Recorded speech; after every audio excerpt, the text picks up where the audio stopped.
Hey everyone, Tina Hogan Grant here with my Cuppa A Natter. I do this twice a month on a Monday. I like to bring authors into my home. We talk about books, writing, life as an author, and whatever comes to mind. And tonight, Susen Edwards is joining me all the way from New Jersey. How are you doing, my dear? I'm good. I'm good, Tina. Thanks so much for having me on.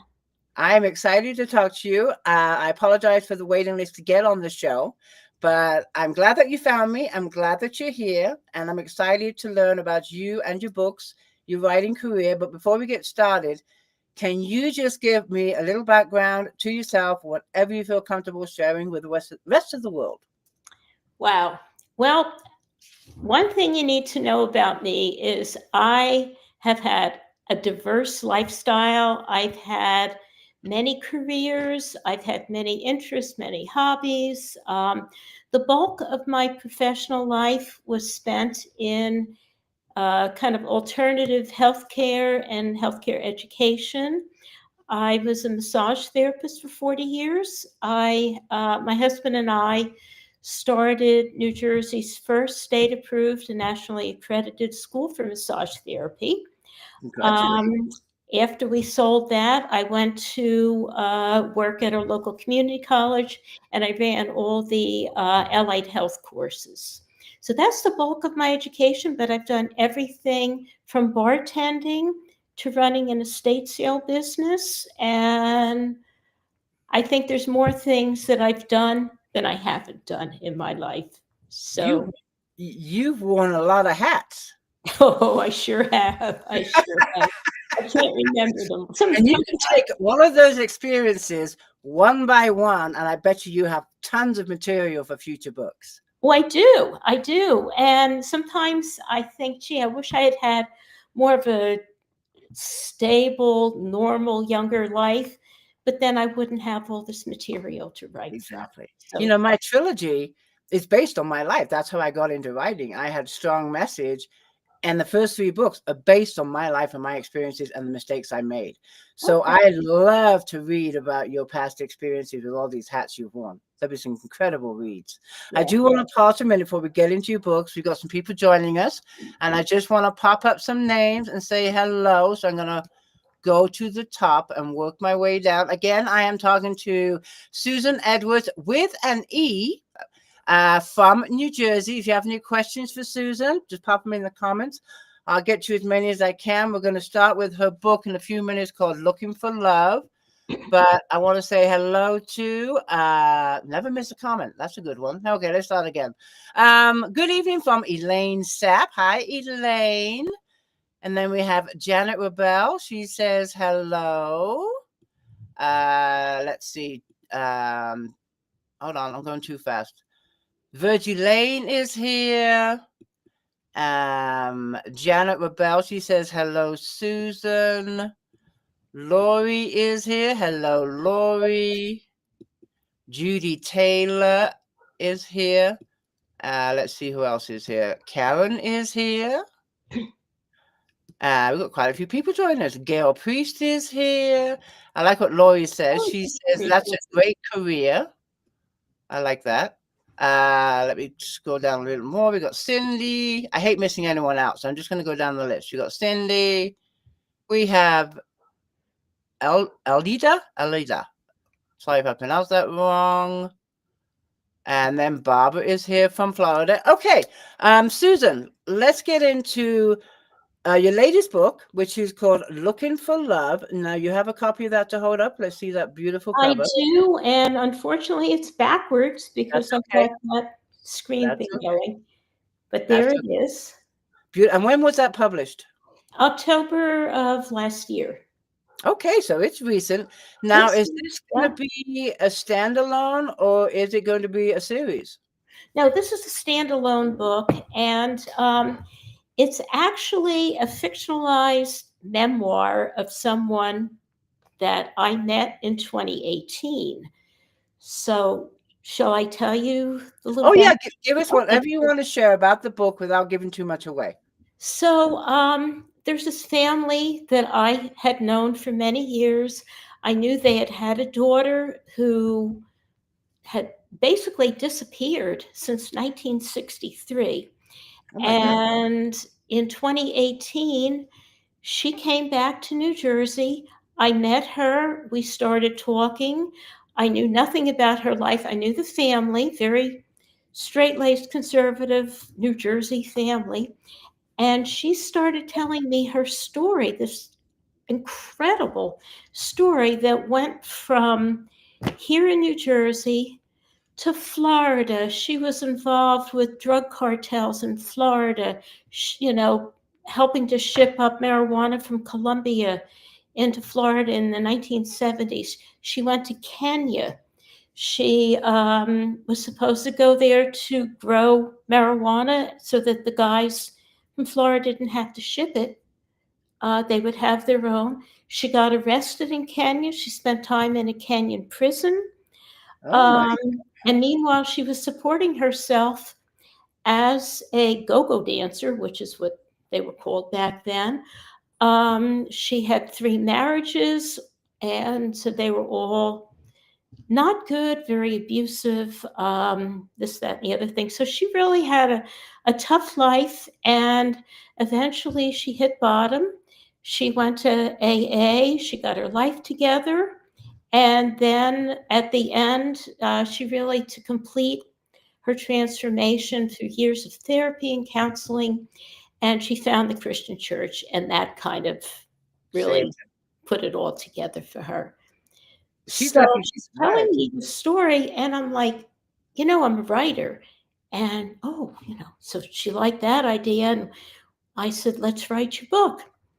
And so we started, she lives in Arizona. So we did this by phone.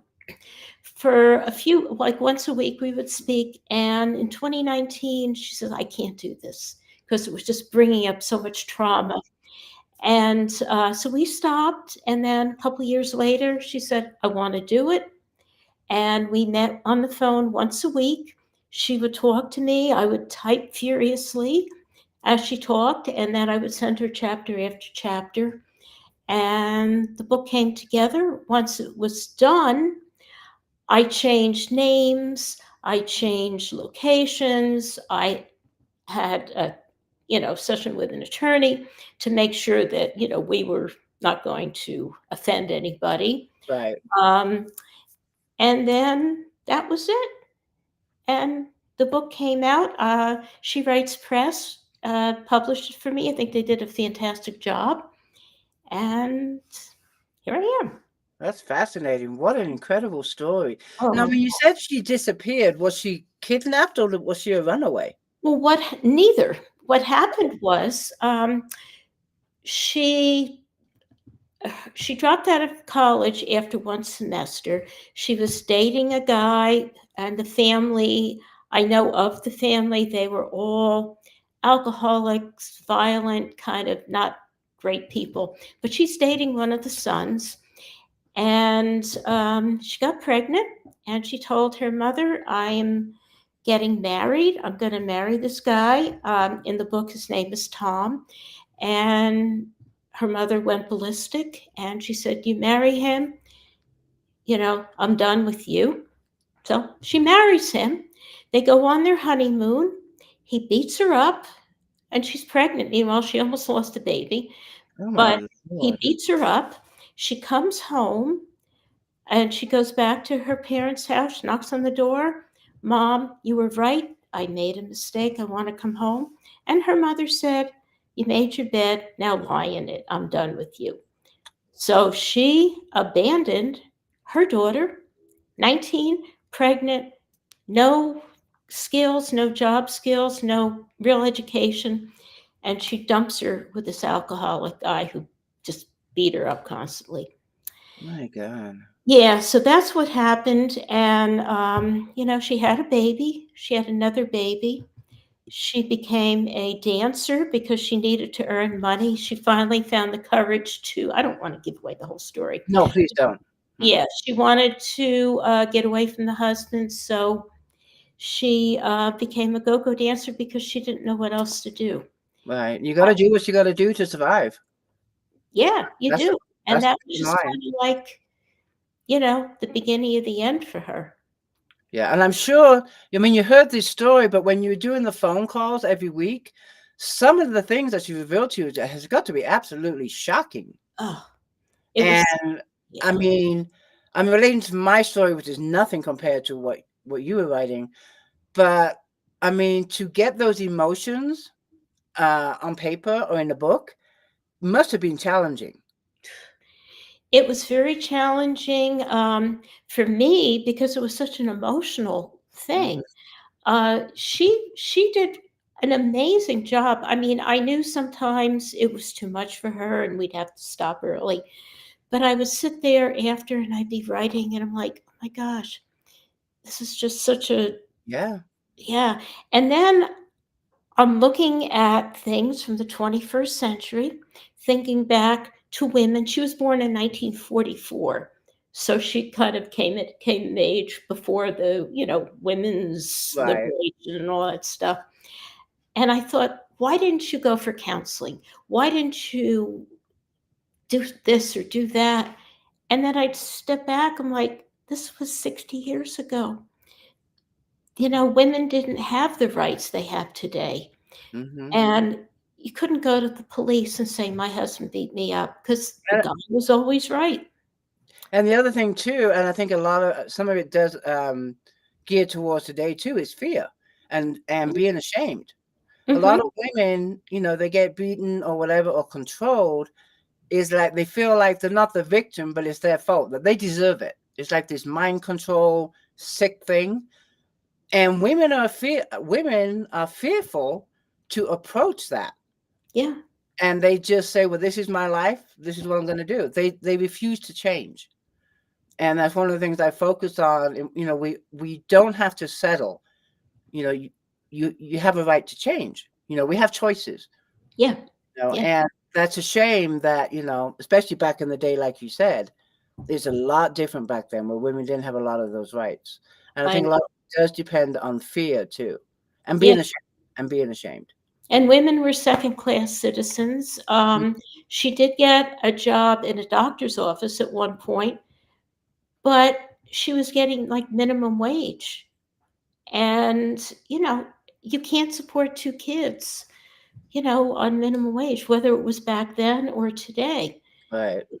And women, I don't know what they earned back then, 60 cents on the dollar or something. I Not a mean, lot, that's for sure. no, Not a no. lot. And of course, how many children does she have? Two? Two. Just two kids?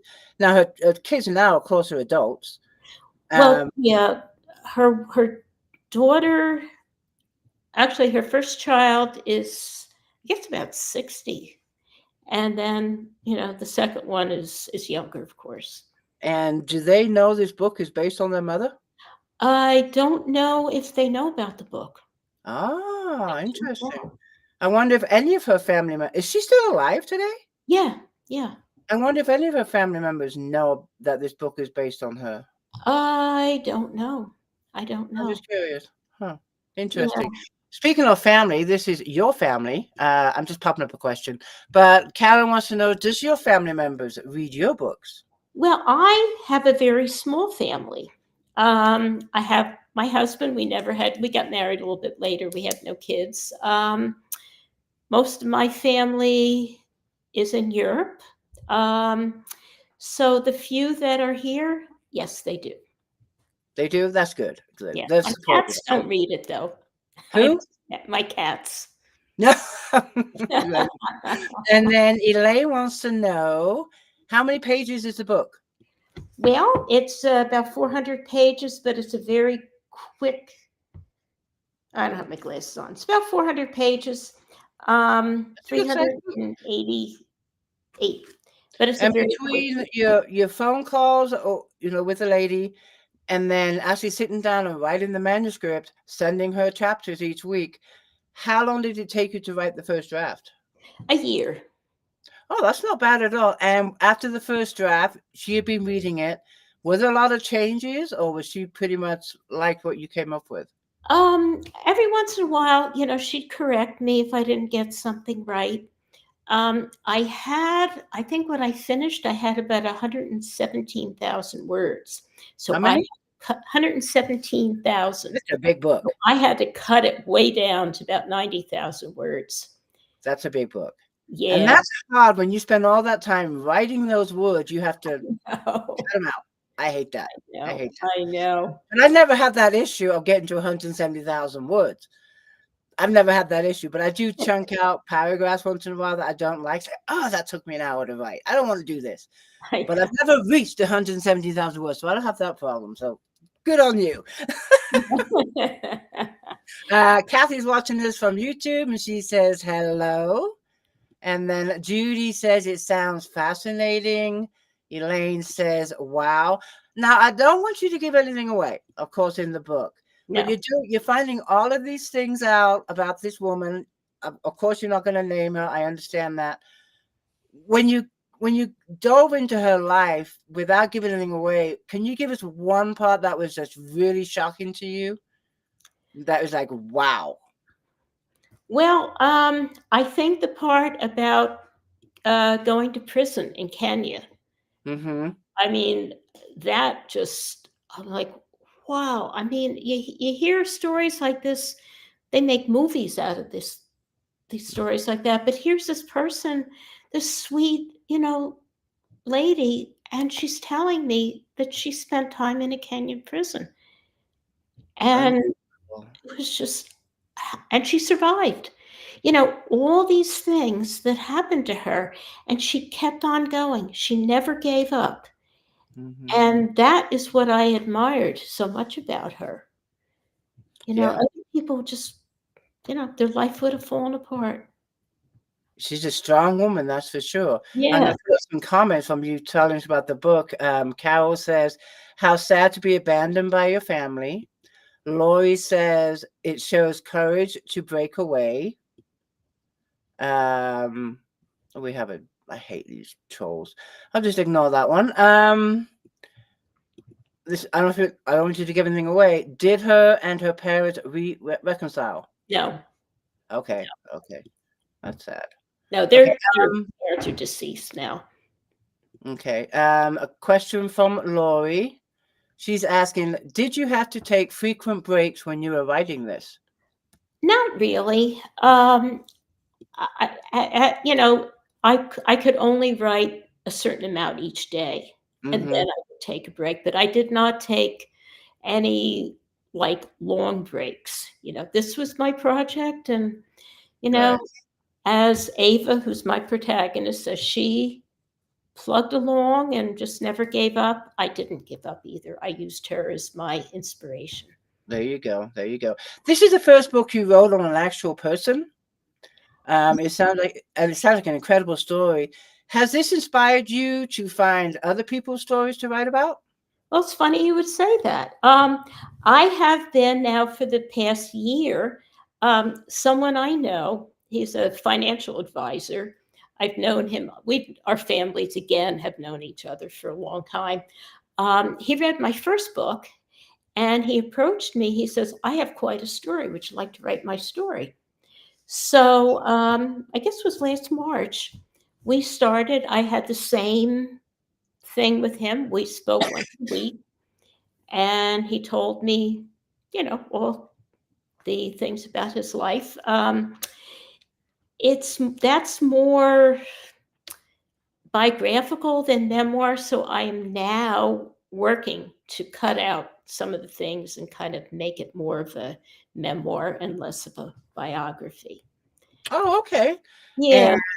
And now, are you writing that now, or is it something you're writing? Well, I finished the first draft. So you are. And I am working on, again, I changed all the names. And I am now kind of editing and cutting, and that one's only about 80,000 words. So, there you go. That's kind of my ballpark when I write it. Yeah. So no cutting out chunks of pages and paragraphs and all that stuff. I hate to do it. They call it killing your darlings, as I think most of us know. It's it's like cutting a knife, and it's just, I don't like it, especially when you go back and think, I remember writing this distinctly and it took me an hour, and now I'm just gonna get rid of it. Elaine wants to know, is this book on KU, Kindle Unlimited? She wants to read it. Well, I don't know. And I've been listening to so many of your podcasts, and I know that people always ask that, and I don't know how to Yeah, look. I'm gonna look on my phone real quick while we're talking. I have you up on my phone. It is not. It is on Kindle, but it is not on Kindle Unlimited, which tells me the book is wide, so you can get it on Barnes and Noble Nook, wherever else you get your ebooks. So it is on Kindle, but not Kindle Unlimited. Okay. So that and you went through a publisher. You're not self-published, so you went through No. You went through a publisher. Yeah, She Writes Press. They're a hybrid indie publisher. Yeah, because a lot of publishers don't do KU. I don't know why, but that's their preference. I'm in KU, but a lot of publishers don't do KU, and I don't know why. I don't know. Elaine also says perfect name for the book. I want to ask you, how did you come up with this title? And okay, couple of questions. Number one, did you have a title before you started writing the book, or did it come to you while writing the book? I did not have a title. But the whole theme of it, this poor woman was always looking for love and acceptance because she did not get it from her family. And the song "Looking for Love," don't ask me to sing it because I can't carry it. But I think that's from the era, like the 60s. kind of like late 60s and 70s. I think that's when that song came out. And I thought, well, it's right in time with when the book was happening, and that's what she was doing. Perfect. I love the title, and I love the cover. Did you have any say in the design of the cover? Let's see the cover one more time. I know it's backwards, but Yeah, I love the cover. yeah, I love the font. I love how it pops out, and I guess the neon pink. And then in the background you have palm trees. What do the palm trees represent? Well, because she was in Florida. Okay. She was in Kenya. Okay. And now I don't know if they have palm trees in Arizona. I guess they do because that's where she is. I have no idea. Yeah, but they gave me several choices, and they were all beautiful. I thought the funny thing was there was this one. I narrowed it down to this one and another cover, and I went around to my friends. I'm like, which one do you like? And it was 50-50. Oh, wow. And they weren't no help, were they? Yeah. Well, you're lucky they gave you choices, because a lot of publishers just go, here's your cover. Oh. Yeah, they don't give you a choice. They just say, here's your cover. Like it or not, this is what we're going with. You don't have a say. So sound like a good publisher. And then I'm going to talk about your earlier books, but I wanted to pop up this to answer that question. Janice asking, is this your first book? No. What was your debut novel, and when was it published? And give us a little insight to it. Do you have one next year, by the way? Your debut? Yeah. Okay. My debut novel is What a Trip, and that was She Writes Press did that also. I love this cover. And this was November of 22. And this is a story about a young girl named Fiona. It's just picture there. She's a college student during the Vietnam War era, and she's trying to find herself as well as dealing with all the political anti-war stuff, being a college student. And so that's kind of what the story's about. It's a story of female friendship. It's a story of first love. Her boyfriend wants to go to Canada to avoid the draft, because that was a big thing back then. And kind of one of her struggles, is she going to go with him? Does he want her to go with him? Oh, wow. Yeah, so that was kind of what that was all about. What inspired this book? Well, some of it was autobiographical. I mean, some of it wasn't, of course. What happened was, when I was in college, I was in a car accident with my best friend, New Year's Eve, and she was killed by a drunk driver. Oh my goodness. Yeah. And, it was just, you can imagine, very traumatic. And about 20 years ago, we moved. My husband and I moved to where we are now. And I kept having to go past where the accident took place, the intersection. Oh my goodness. Good now. And every time I'm starting to get like a little Uh-huh. anxiety now just thinking about it, but I would have these panic attacks every time I would go to that intersection. And one day I had the radio on and they had somebody talking about PTSD. And I thought, you know what? I have PTSD. And Mm. so what I did was I wrote a little story about the accident, and that seemed to help. And then I thought, wow, that's interesting. And then I thought, well, let me put it into a bigger book. And I just started writing and writing and writing. And It that was helped. kind of the inspiration. It's therapeutic. That's exactly what happened with my trilogy. When I Ah, started writing, because I told you it's based on my life, it mhm. actually helped me understand myself so much better and why I made the choices I did. Yeah. And realizing that it was not what happened to me in some parts of the trilogy wasn't my fault. I was a victim and I was a survivor.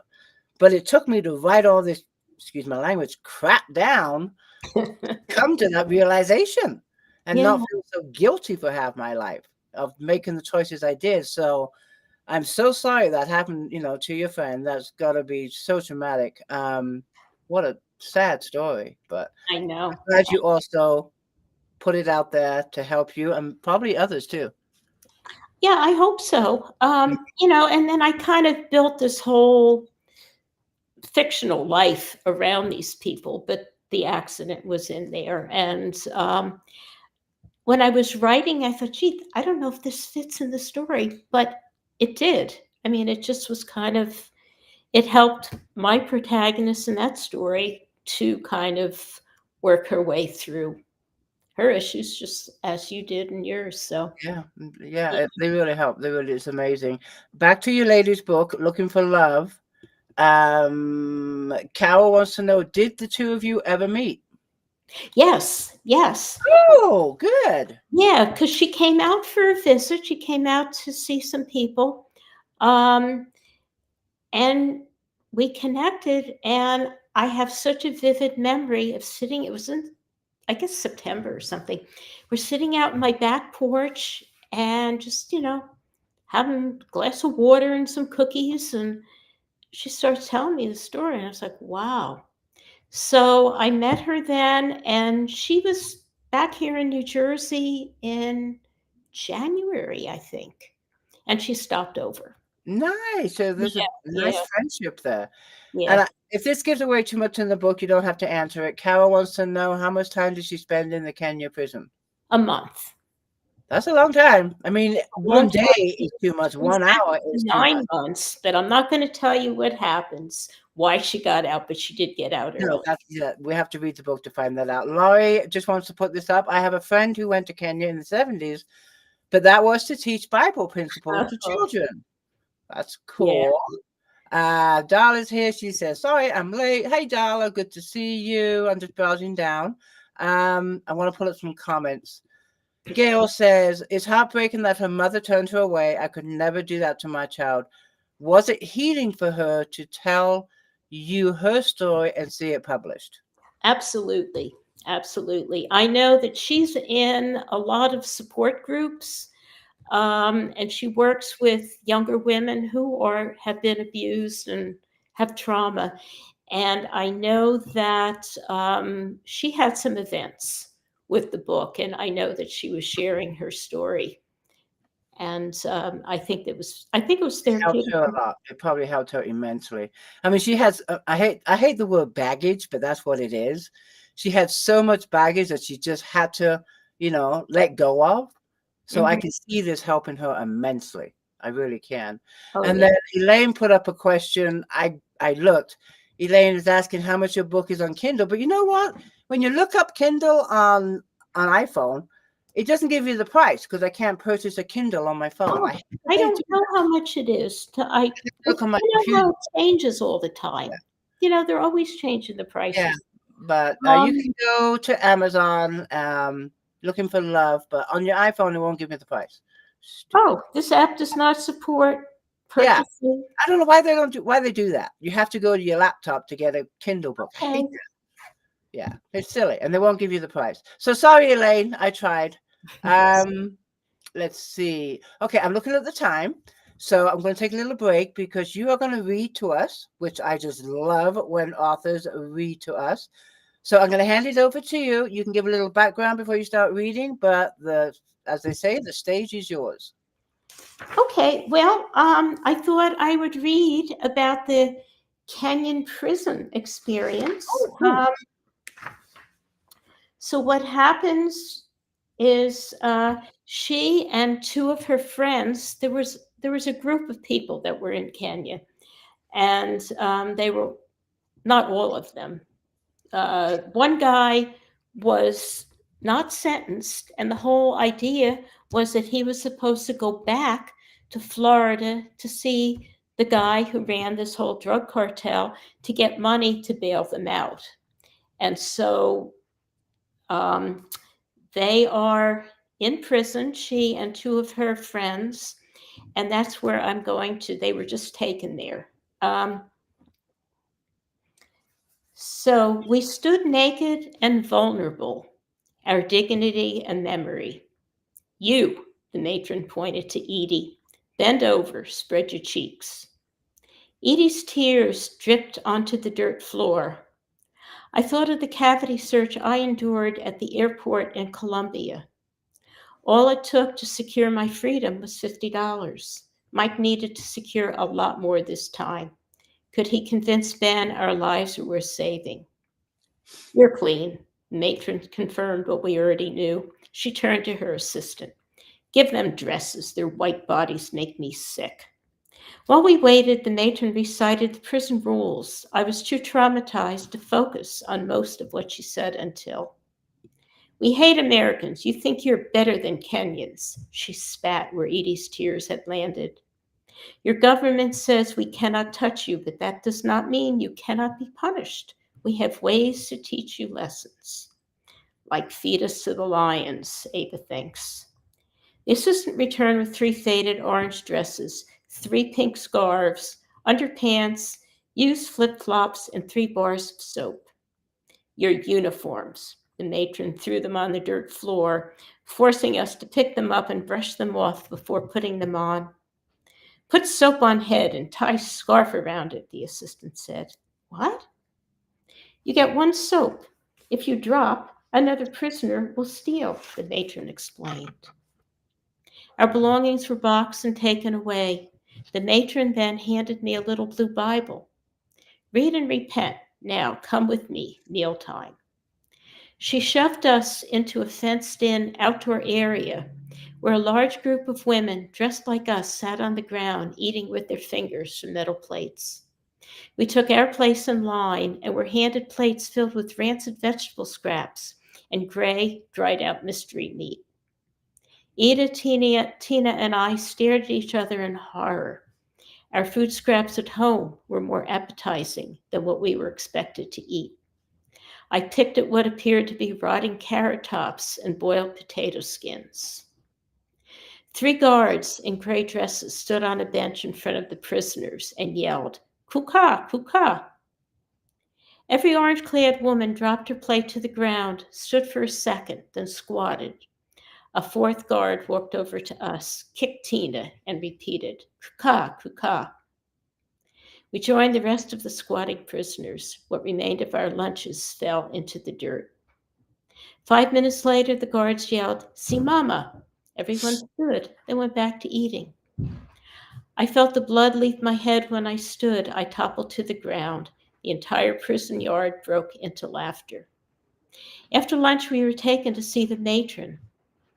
We give you choice of work in sewing room or work in fields, she said.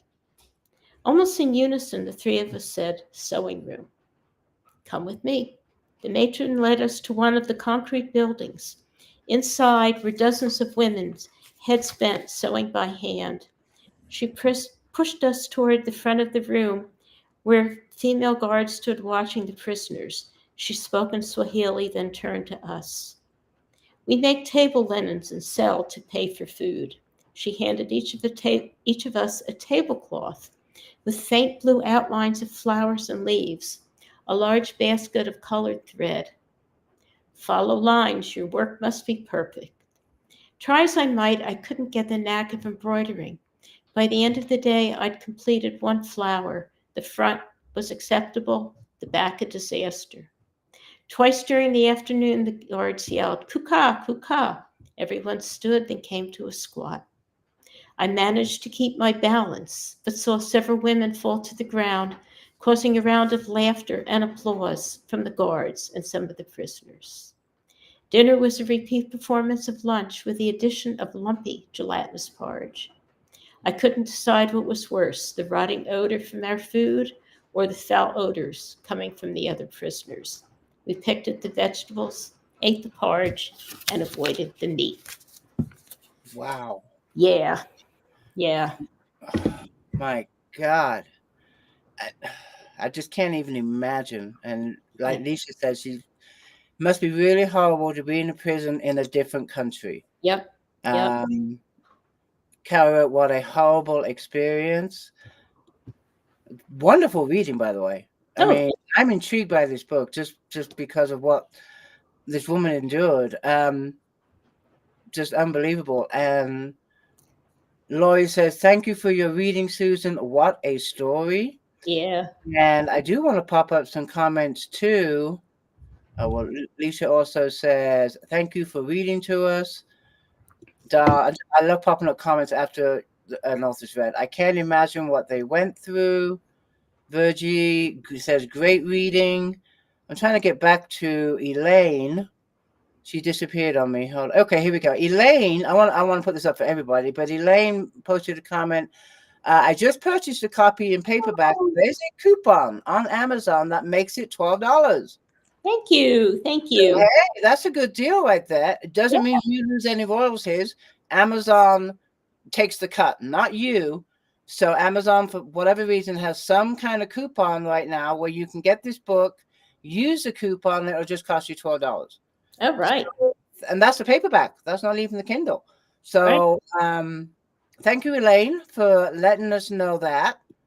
So I wanted to pop that up there. Janet says, "Great reading." Oh, where'd she go? She was there a minute ago. There she is. Great reading. And then we have Deborah says, "Thank you for sharing." One more. Karen says, "Thank you for the live read." Okay. I want to go back to your writing experience. Okay. You said that you write every day. Or you did. When you wrote this book, you wrote every day. You disciplined yourself. It's a job. It's your work. And there was a question earlier on that I can't find, but she asked, did you set like a word count every day, or did you set a time of how long you would write every day? I try to, in my head, I have 500 words as, if I can write 500 words, I consider that a decent day. Some days it's more, some days it's less. But then when you get to the editing, that's the part I hate, because then you're not creating new stuff, and then you just, word count goes into negative territory. Yeah, it does. I got to ask you this. We all have different ways when we write our books. As you're writing this book, chapter by chapter, you're sending it to this lady. Do you go back and edit as you're writing, or do you wait until your whole first draft is done and then you go back and clean it up? Both. So what I do is I'll write something today. Tomorrow I'll go back and I'll go through it, as A, to remind me where I am in the story, and B, to clean up any mistakes. I also belong to a writing group, which is, I think, really a wonderful thing. And when I submit a chapter to the group, they will critique me. I go back and I make those edits. And once that whole process is done and the first draft is completed, I go back to the beginning, I print out a copy, and I go through it, and then I do my edits, and, it's kind of a never-ending process. It's tedious. And does your publisher also do edits? Yes. Like you send them the manuscript, they're going to edit it too, correct? So you do all the pre-edits, and then they go through it too and do their edits, correct? Right. Right. Ashley is asking if your book is available on audio. No, not No. at this Do you point. think it will be anytime soon? Or Well, I've thought about it. I should really make a note of that because I think it would be a great story on there audio. you go. And look, we have another one here. I gotta pop these up when they come up. Yeah, I just got a copy too. That's Oh, 30% off the coupon. It's a great deal. Hey, cool. there we go. Thank you. Come on my show and we'll sell your book. Give you a commission. Okay, so that's 2 books that we know about. Now there is you've written a total of 3 books, correct? Yeah. So can you tell us about the other book? Oh, this was the first book it's a little This is so cute. self-published kids book. It's Dr. Whisper and Nurse Willow. Uh-huh. And this I put out in 2018. I'm a big cat lover. And my husband had the flu, and my cats took care of him. And of course, then I got the flu, and they ignored me. Of course we did. Of course. Yeah, I know. But anyway, I thought, what a cute story. So I wrote this little kid story about this little Bobby. He's got a tummy ache, and the cats become his doctor and nurse. And by the time the human doctor comes, little Bobby's all better. Aw. So that was the story. My neighbor's granddaughter did the illustrations, That was and my next question. yeah, and I had a oh gosh, I can't think of what this. I had a woman put it all together for me and What put a it on fun Kindle, project. on Amazon. And it doesn't really sell because it's just this little tiny thing, but I do a lot of community events, and it's always a bestseller, There you go. at our town Yeah. events. That's cute. I love it. Do you think you'll write any more children's books? I was going to, and I just haven't had the time. I'm more interested in writing stories about young women who are kind of in bad situations. That's kind of I'm like, becoming stronger and yeah. empowered. It makes sense to me. It really does. Okay. About your writing. You know me. I like to get in the author's head. Do you have a favorite place that you like to write? Do you have an office? Do you have? Oh, Yes, right where I am now. This, as I was telling you, Tina, before we went live, I live in an old house. It was built like in 1909, and this is a sleeping porch. It's kind of like it's indoor. It's an indoor-outdoor kind of room on the second floor, and I've got a gorgeous view of like all these old trees and stuff. And this is where I love to write. yeah. It looks perfect. The setting looks perfect. Yeah, it's And quiet. you said it's outdoors. So you mentioned too before we went live that it does get chilly because you're outdoors. There's no So heating, when it gets too cold, I go downstairs. and you have a work area downstairs. Yeah, and I turn the heat on. There you go. Got to be cozy. Now, do you have to have complete silence when you write, or do you like background music, or? Absolute silence. That's like me. Yeah. Any kind of noise, I can't do it. When I'm editing and stuff like that, I can have like music but no lyrics because the lyrics overtake me editing. But when I'm actually writing my story, I have to have complete silence. Yeah, I get it. Yeah, I do. With this book, I don't see how this could happen, but like a fiction book, I'm not sure if you would call your books fiction because they're more biographical. I was going to ask if you plot your books, or are you a pantser? You just sit down and write. But with your books being told by somebody else, you probably have a different method. Yeah, I am a pantser. That's just my nature. But this was obviously very different because this was not my story. It was Ava, who's my protagonist. That's her name in the book. It was Ava's story, and I needed to follow it, which was, I thought for me, being a pantser like you are, it would be challenging, but it really wasn't. Yeah. And then Laurie wants to know about the children's book. What age group is it recommended for? I'd say about 4 to 7. Okay, that's a good age. That's a good age. Can we see inside the book a couple of the illustrations real quick? Oh, sure. Let's see. How old was the granddaughter that did the illustrations? She's in her 20s. There's Oh, little wow. puppies in bed, and there's, the little. Very cute. Not cute, I know. And let's see. And there's the human doctor. Let's see if you can see the human mom she's a and good the human illustrator. doctor, and little Bobby and the cats were right there. She did good. Yeah. I wouldn't know where to start with a children's book because of the illustrations. That for me would be the hardest part. Who would I get to do the illustrations? I can't draw. Yeah, well, actually, my neighbor, she had written a memoir, and her granddaughter did some of the illustrations for that. So I saw that, and I thought, oh, she'd be perfect. Yeah, she did great. She did great. Yeah. And then on the back are my Harold and Maude, my real kitties. Oh, there you go. Yeah. Perfect. Babies. I love that. What a great tribute. And Dana's saying, I just had it up. I just took it down there. And Dana's saying my grandson would love it. And Leisha says cute children's book, and I love the cover. Virgie says great illustrations. Okay, back to your writing. I always go off track and get myself back on. You've had many hats. You told us at the beginning of this interview you've worn many hats throughout your life. What made you decide to become a writer? What inspired you to sit down and tell yourself, I'm going to write a book? Well, when I was in college, I wanted to major in English. I wanted to teach creative writing at the college level.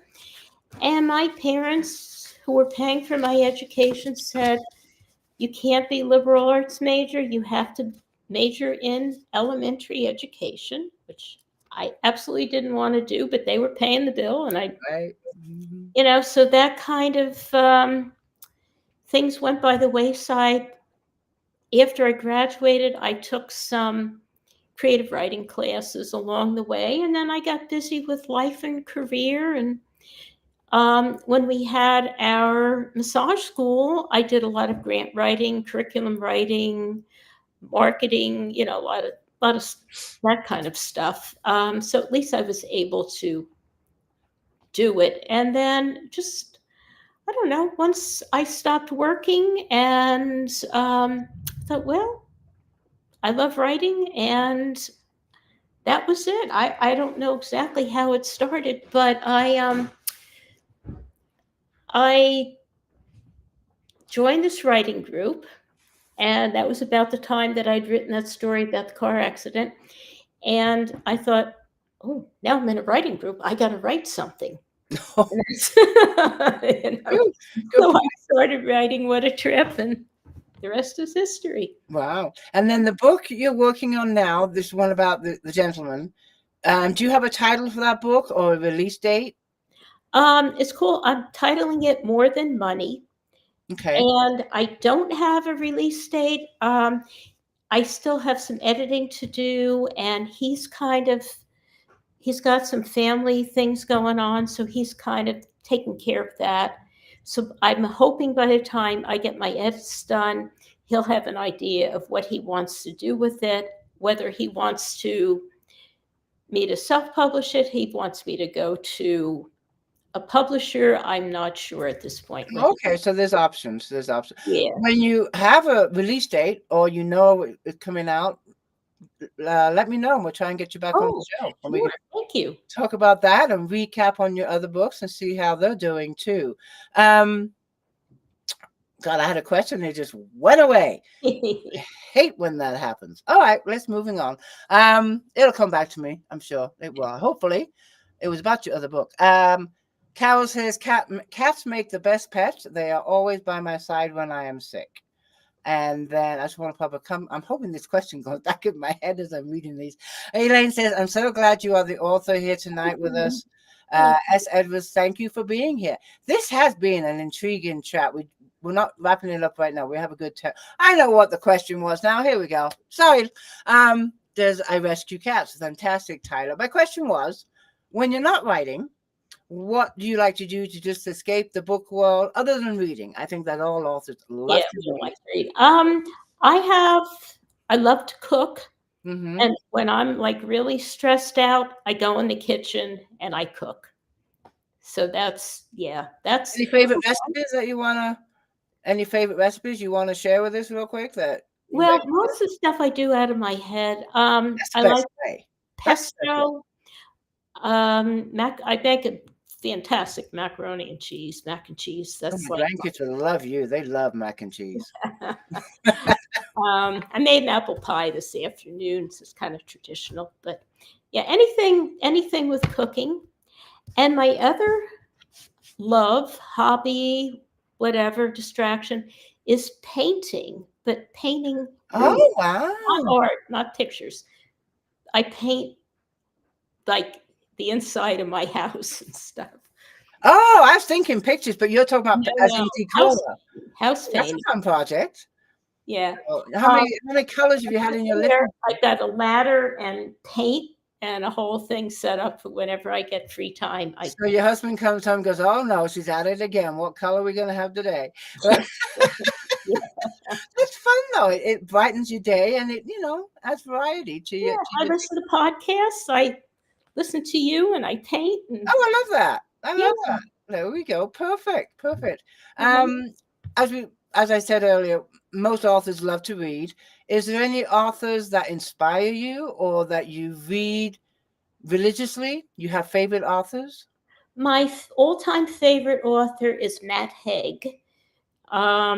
He's British, Well, and he writes kind of like I'm fascinated with time travel and parallel universes and all that stuff. And he kind of brings all that in, but it's not like sci-fi. It's more right. like real stories, but they have this kind of, I don't know, kind of offbeat thing to them. And then I'm reading, I don't know how to pronounce her name, Sherry LaPena or LaPena or something. La Pen, La Pen, La Pen, Latenna. La Pena. I say La Yeah, Pen. I don't know. I'm on I've her heard of the third book name. I've now. heard of the They're name. like suburban murder mysteries. Mm-hmm. Yeah. So they're kind of fun. Now, is it a series or is it a standalone? No, they're all standalone. Oh, there we go. That's Yeah. nice. But That's. they're very similar. It's about suburban families in upstate New York. Do you have the issue like me? I don't have enough hours in the day to sit down and relax and read. Yeah. Yeah, I get so irritated. I mean, my readers know this. The only place I get to read is in the bathtub. That's it. Oh, And yeah. if it's a good book, I'm taking a long bath. It's the only place where I don't have my dog in there. My husband's watching TV. It's like, okay, I have to shut the door. This is my time. Yeah, I do It's, the same thing, except when I buy my books on Kindle, and then I'm afraid I'm going to drop it in the tub. yeah, I don't read on Kindle. I just Oh, can't. I think for me, I just need that break from my computer because I'm here talking to you on my computer. I write on my computer. So when I want to read, I want to read and I want to be away from a screen. So I'm not a Kindle reader. I always read paperbacks. And I have dropped the occasional one in the bathtub, and that really, really hurt. I felt so bad for the author. It wasn't the book, it's the author that came to me. Oh my God, look what I did to her book. But the occasional one, I'm extremely careful. So, but yeah, that's the only place I get to read because when I don't have that alone time, I'm sitting up here like, am I going to write? Am I going to read a book? Well, I'm always going to write. mm-hmm. I'm always going to write. That's just the way it is. Dana says she loves to read before she goes to bed. Mm-hmm. This just answered that question for you, but I'll put it up. Do you get much time to read? When do you bathtub for you too, right? Well, I'm a bathtub reader, except when it's on Kindle, as I said. I read in the morning before I get up. That's kind of like a nice transition. I love it when I wake up around 5:30 and then I have a lot of time to read. That used to be one of my favorite things before I started writing my own books. I'd sit out on the patio in the morning, like 7 a.m. with a cup of coffee, sun's coming up, and read a few chapters of my books. Mm-hmm. Now I don't do that. I'm just so busy doing all this other stuff. And then I have this dog, Jack, that wants my attention 24/7 when I wake up. And I miss those mornings. I'm going to have to start doing those again somehow. Yeah. Elaine also says, I'm sorry, Judy, I love I love paper books, but I use Kindle so I can crochet while I read. Oh, Ah, that makes that's a sense. good Okay. idea. And then Alida also says, I also can only read paper. And it's all personal preference. It is. And Mhm. for me also, and I know nothing about Kindle, so there's probably a good answer to this. But one of my fears is if I lose my Kindle, I just lost my whole library. I mean, can you find your library on Amazon somewhere if you lose your Kindle? I think so. I Yeah. have no idea how that all works. Yeah. Well, I have Santa brought me a new iPad for Christmas, so I read on that. Mm-hmm. I can read on my phone as well, but the print's kind of small. Yeah, I could never read on my Read on your computer. Yeah. So Okay. All right. Okay. Well, this has been an amazing chat. I could talk to you for another hour. You're a very interesting woman. I love the subject matter of all your books. It's such a variety. But before we wrap it up, the question I love to ask all the authors is, what is one piece of advice you would like to give to a writer that wants to become a published author? well, I've been listening to your podcast and I've been listening to what other authors say, and I have to agree with everybody. I think my two words of advice is number one, never give up. And just because you don't get accepted by a particular publisher, that doesn't mean somebody else, it Yeah. might just not be the right book for them. And there's so many avenues today to publishing. So don't give up and join a writing group because, oh, I have another thing to say too. Sure. But a writing group because it's support. You learn from other writers when you critique their books. You learn for yourself. And of course, you're sharing with the other writers. And it's friendship, it's support, and it's encouragement. And now I can't think of the third thing. See, no, It I might hate that. come to me, I might not. It I'm happens to sorry. me all the time. I hate it. But Yeah, the thing I hate the most is I walk into a room and I go, "Why am I in here? What did I I know, come in here for?" I hate that. I know, I know. And it's happening more often, which is scary. You But gotta not go into different rooms. That's all. exactly right. All right, sweetheart. You are doing a giveaway, so I thank you for that. Can you let our readers know what it is? I'm going to give away a copy of autographed of Looking for Love. Wonderful. Thank you so much. Yes. And I will pick the winner in the group in a couple of hours. In a it will be a couple of hours after I feed my dog and do all those little chores. And then I will tag the winner. So also I am doing my giveaway, which is a $5 Amazon gift card. You know how this works. You need to go to my author page, if you should be on there already, and share this video to your favorite social media platforms, on your page, in your groups, wherever you want to share it. But do tag me so I know that you shared it, and you will be entered in the drawing for the $5 Amazon gift card. Susan, thank you so much for joining us. If you want a few last words, I'll leave it up to you. Okay, well, I just remembered what I was going to say. Oh, yay! Go ahead. So, the other thing that I would suggest to new writers, have a thick skin. And when people critique you, hopefully they're doing it out of love and not out of animosity. But be prepared because not everybody's going to like what you write. Everybody's going to have a different opinion. And remember, you wrote your story, and whatever they read, they're reading a completely different thing based on their life experience. So just don't take it personally. Great advice. Great advice. And I see Kathy just so glad you sound better, Tina. I've been fighting the worst cold all weekend, and I wasn't sure how my voice was going to be for this chat, but it's doing good. It's doing good. I've held back a couple of coughs, but this is the best I felt since the weekend. So thank you, Kathy, for that. I am doing better. Appreciate it. But anyway, this has been a great chat. Thank you so much. Thank you, readers, for joining us. I will see you in the group when I announce the winners, and everyone enjoy the rest of your night. Good night, everybody. Bye.